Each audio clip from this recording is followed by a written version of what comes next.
Everybody, James and Billy back with Africa Ain't for Sissies. Amen. Amen. On the ground in the heat of the Rhino War. And so we talked earlier in one of the videos about equipping these guys, but we wanted to get into the depth of it. And these guys, we went to 3 different places, and they're all in need of basic equipment. And I mean, they need other equipment too, but like, you know, it's hard to go find poachers when you don't have boots. And you might be thinking, not a big deal, but they have about 2 to 3 inch thorns on everything here that they said that you can step on with your boot, and that thorn will go through your boot. Is how tough it is. So, and in Zulu, the name for one of these bushes is called the wait a minute, because if you hit it, you're gonna wait a minute. What is it in Zulu? I can't remember the term, but there's a similar bush in Kenya, and in Swahili it's the Gojaki Dogo, which is also wait a minute. And yeah, the bushes here are nasty. The snakes here are nasty. The animals here will kill you or eat you. Everything is sharp. Everything is mad. Everything is violent. and in North America we have cervids, where deer, caribou, moose, elk. Those would all be eradicated. Yeah. Because if you don't have permanent defenses, if you don't have horn and sharp horns, you have no chance. Yeah. Yeah, it's definitely survival of the fittest on the Dark Continent for sure. And so, when we were over at Oryx doing the training, we didn't really know what they needed before we got there, but we had some medical kits that after we did the firearms training, we did an impromptu medical class with them, and they'd already had some medical training, so it was pretty easy. And we left them with some kits to practice with and some kits to actually use. And, just again, they didn't have a tourniquet, I think, on the compound probably. I don't know. But probably not. And a lot of the stuff that it literally cannot be purchased here. Yeah, it's not that it's not allowed, it's just not here. There's an ultralight flying over. You hear an ultralight buzzing, and that is used in Africa. It's the least expensive way to get eyes in the air, to do surveillance and things like that. And see the shadow passing. And in America, we'd run drones. Right. But here, running anything more than like the recreational quadcopter that I'm sure a lot of you own is just not allowed. And the pilot has to have an honest-to-God pilot's license. Yeah. They're not as familiar with this technology as we are back home. So getting what commercial grade equipment down here is a bureaucratic nightmare. Yeah. And so then then we left Oryx and went over to the McTavish place, and then finally Pilanesberg. Yep. And so we went to one of the biggest private reserves, to a mid-size private reserve, to a substantial public park. Kind of hit all the different permutations of rhino owners here. Well, even if I could, the almost biggest private park was a hunting park, and then the smaller private park was a no hunting park. I mean, like, not that's not their thing. They're more of an educational, teaching college students about ecology. That is their primary source of income and stuff. And then in Pilanesberg, there's no hunting. Right. The national parks do not have hunting. And so, all different kinds of levels of that stuff going on. And so I'm sorry, go ahead. Oh, at the McTavishes, the security teams run dogs.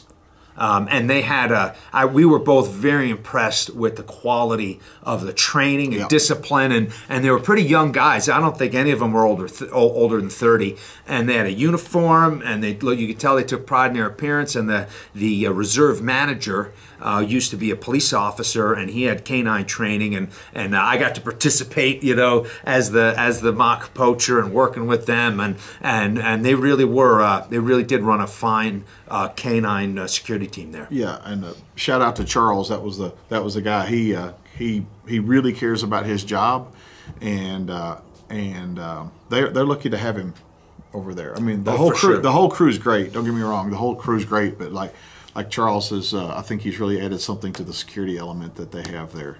And then we found out that the team there, because winter is coming on here, right? As summer is coming in for us, winter's coming in for them down here, and they needed sleeping bags. The building in which the security team sleeps doesn't have heat, and lo and behold, we had a whole lot of Recon 3 bags from Elite Survival Systems, and so we were able to equip them, and my goodness, they were pumped. How is everyone tonight? So we heard that you guys weren't very warm at night. Yes. So we have the best tactical sleeping bag from America. This is what I had when I was in special operations in the United States. It's very warm. You can use it in the bush.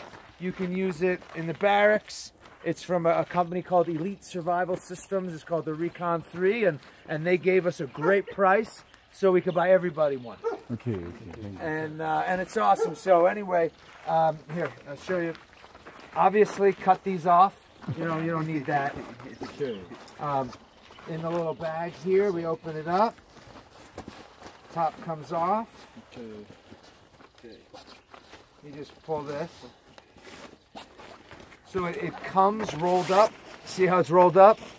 But when you put it away, you stuff it in.